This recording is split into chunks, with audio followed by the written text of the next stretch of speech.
Assalamualaikum warahmatullahi wabarakatuh. Bismillah, alhamdulillah, wassalillah, wassalatu wassalamu ala rasulillah. Asyhadu an la ilaha illallah wa la syarika lah, wa asyhadu anna Muhammadan abduhu wa rasuluhu sallallahu alaihi wasallam. Allahumma shalli ala sayyidina Muhammad wa ala alihi wa sahbihi wa man wala, la haula wa la quwwata illa billah.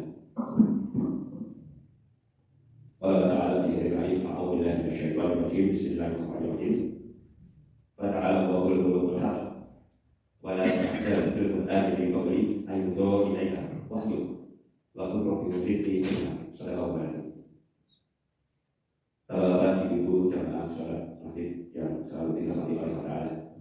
Mari kita senantiasa selalu mengajarkan puji dan syukur kepada Allah Ta'ala atas karunia kepada kita yang berupa kesehatan, keselamatan, kewarasan, dan batin, sehingga kita bisa bersama-sama menunaikan sholat maghrib dan berjamaah dan ibadah kita lain.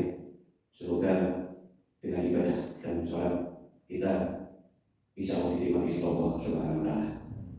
Salawat sebesar Allah kepada kita satukan, mari kita serahkan kepada beliau Nabi Muhammad Sallallahu Alaihi Wasallam.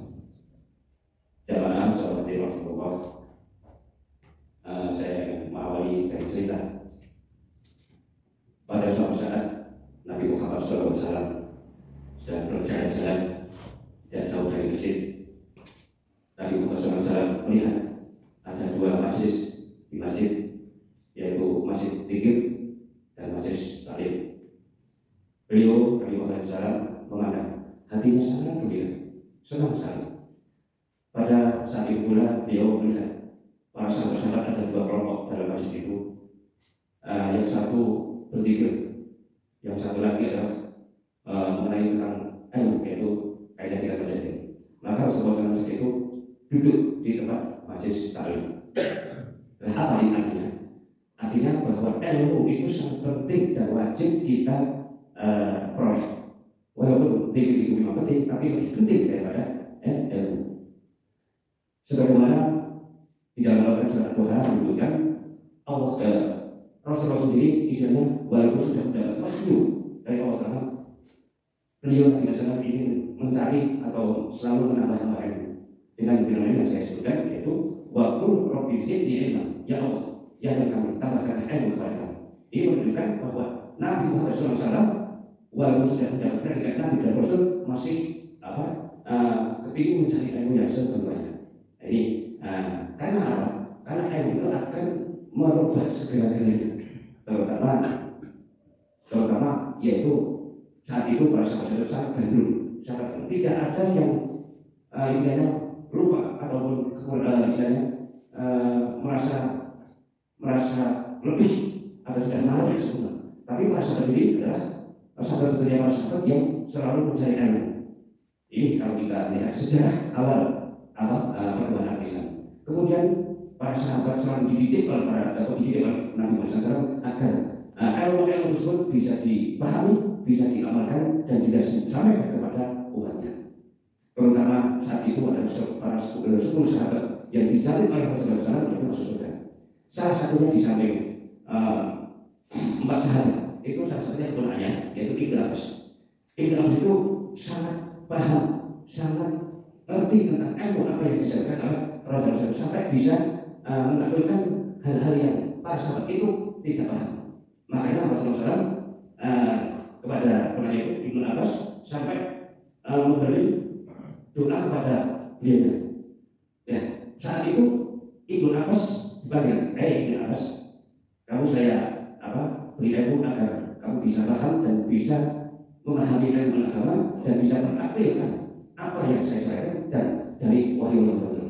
Kemudian beliau mendekat kepada Nabi, kemudian dadanya dari Ibnu Abbas itu tidak tangannya Nabi Muhammad SAW diletakkan pada dadanya Ibnu Abbas dengan doa ini, Allahumma faqihhu fid-din wa 'allimhu ta'wil. Ya Allah, pahamkanlah agama kepada Ibnu Abbas dan tambahkanlah ilmu serta bisa mentakwilkannya.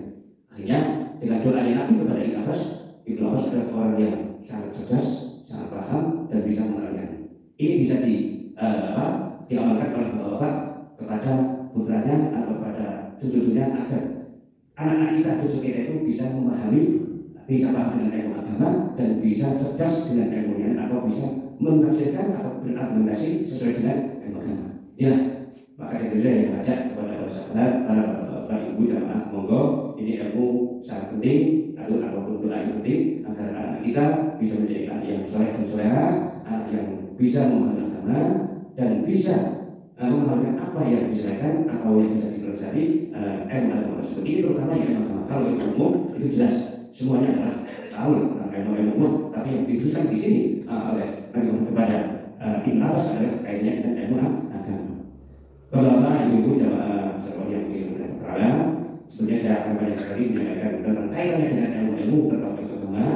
Untuk itu saya sangat mengharapkan dan mengharapkan terutama pada pengurus masjid dan masjid Bokyaro, karena istilahnya karena 35 sehari kita hadir di Masjid Taklim, yaitu kaitannya dengan kajian ilmu kajian Al-Quran. Insya Allah kalau yang menjadi kelompok para pengurus Taklim itu hadir, nanti yang lainnya akan kita ikut dan dengan istiqomah ini, insya Allah kita yang akan selalu diberikan kepada kita sekalian. Ini insya Allah. Terus sekali lagi saya mengajak mari bersama-sama untuk menyiarkan agama Islam di kampung kita, permasalahannya, mari kita jangan sia-siakan waktu yang 35 hari itu adalah lama. Kemudian kita itu ngaji itu tidak ada 2 jam, paling lama itu 1 jam, jam 7 sampai jam 8. Itu kalau keutamaannya itu kita sama dengan fadilahnya adalah kita pahalanya menjalankan sholat 1000 rakaat. Itu nih. Mari kita semangatkan.